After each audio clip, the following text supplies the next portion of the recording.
চলে এলাম আজকে আমরা আবার লাঞ্চ নিয়ে। দুপুরের আজকে অনেক পদ রান্না হয়েছে, খেতে বসে গেছে। যে ডিম কারি হয়েছে, আলু পোস্ত হয়েছে, এটা সব ডাটা চচ্চড়ি হয়েছে, আর এটা হয়েছে কাঁকরোলার উচ্ছে ভাজা, খেতে বসে গেছে। আর এই যে চারাপোনা মাছের দম, আজকে অনেক কিছু রান্না হয়েছে।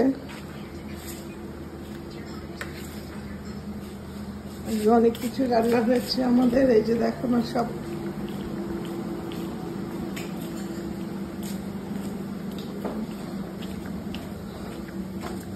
বসে আছে।